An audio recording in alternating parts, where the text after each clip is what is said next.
At Sorcerer Sports, we know that eventually, as a cyclist, you're going to run into problems with flat tires. At Sorcerer Sports, we have the tips and the tools to be able to get you back on the road quickly.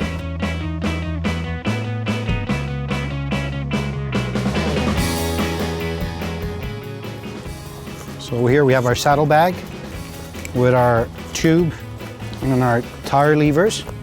So we're going to open up the brake here to release the brake, and then we have a quick release, so we're going to take the lever off and off we go. Just make sure there's no air left in the tube. With the tire levers, start removing the tire.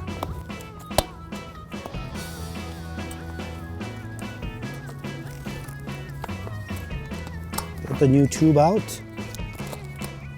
Get the pump. Just put a little bit of air because it's going to be easier to put the tube in.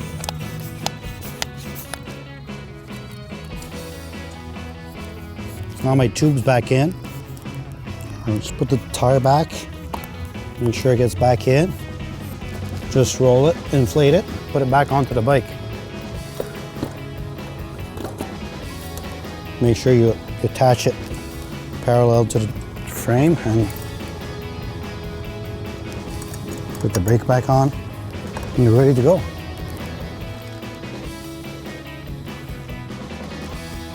At Sorcerer Sports, we know our stuff.